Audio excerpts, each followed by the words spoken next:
Shalom Bapak Ibu Saudara-saudara sekalian yang dikasihi di dalam Tuhan. Hari ini Rabu 18 Maret 2025, kita akan disapa oleh firman Tuhan yang tertulis dalam kitab Nabi Mika pasal 6 ayatnya yang ke-8. Demikian firman Tuhan.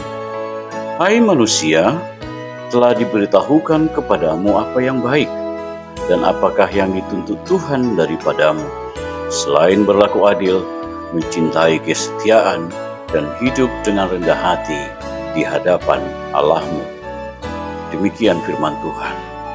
Saudara, ayat ini adalah merupakan tuntutan Allah yang disampaikan melalui Nabi Mika kepada bangsa Israel, yaitu tentang masalah keadilan, kesetiaan, dan kerendahan hati.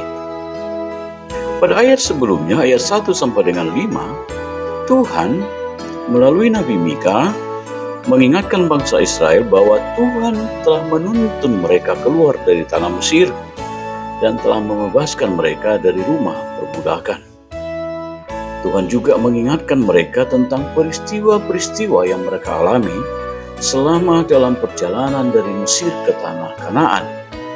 Secara khusus Tuhan mengingatkan tentang perjalanan dari Sitim sampai ke Gilgal, dengan maksud supaya mereka mengakui perbuatan-perbuatan keadilan Tuhan kepada bangsa itu. Berbicara tentang Sitim dan Gilgal mengingatkan peristiwa penting dalam sejarah perjalanan Israel yang ditandai dengan perpindahan dari padang gurun ke tanah perjanjian. Peristiwa utama antara lain meliputi penyeberangan sungai Yordan secara ajaib di tanah kering, pendirian 12 batu peringatan di Gilgal, penyunatan generasi baru, generasi muda, perayaan Paskah, dan berhentinya pemberian manna.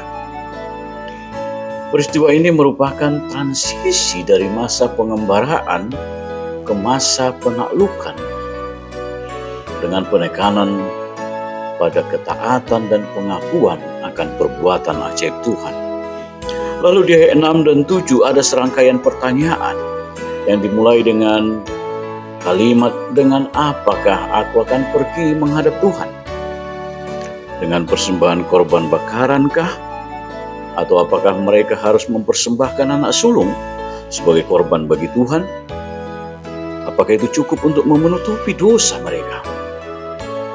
Dan apakah Tuhan akan berkenan kepada mereka? Nats ayat 8 ini merupakan jawaban Tuhan akan pertanyaan tersebut, di mana Tuhan berkata bahwa sebelumnya telah diberitahukan kepadamu apa yang baik. Dengan kata lain, orang Israel seharusnya sudah mengetahui jawaban atas pertanyaan-pertanyaan tersebut, karena hal tersebut sudah disampaikan oleh Musa kepada mereka selama dalam perjalanan di padang gurun. Lalu Tuhan kemudian mengatakan bahwa Dia tidak membutuhkan atau menginginkan ritual keagamaan, korban, atau persembahan. Tapi justru sebaliknya Tuhan mencari keadilan, kesetiaan, dan kerendahan hati orang Israel. Saudara, pengampunan dosa bukan sekedar korban persembahan yang besar, atau mungkin bahkan mempersembahkan anak sulung. Tetapi jauh lebih penting daripada itu adalah perubahan sikap. Tanpa perubahan sikap, persembahan dan ibadah yang kita lakukan tidak lebih daripada kemunafikan belaka. Wujud nyata dari perubahan sikap tersebut tentu ada tindakan nyata dalam praktek kehidupan, terutama terhadap sesama manusia, yaitu berlaku adil, mencintai kesetiaan, dan hidup dengan kerendahan hati. Saudara-saudara yang terkasih, pesan Nabi Mika ini sangat relevan dalam kehidupan kita saat ini sebagai orang-orang Kristen. Ibadah-ibadah, pertanian, PHD, dan kemegahan rumah ibadah sekalipun tidak akan berarti apa-apa jika praktek kehidupan jemaat tidak mencerminkan keadilan, kesetiaan, dan kerendahan hati. Kepatuhan kita mengikuti kegiatan-kegiatan ibadah memberikan persembahan ucapan syukur, sumbangan untuk pembangunan dan lain-lain. Sesungguhnya tidak berarti di mata Tuhan jika kita tidak melakukannya dengan kerendahan hati dan jika kita mengabaikan keadilan dan kesetiaan. Tuhan membutuhkan kita untuk selalu berlaku adil, setia, dan rendah hati di hadapan-Nya. Amin.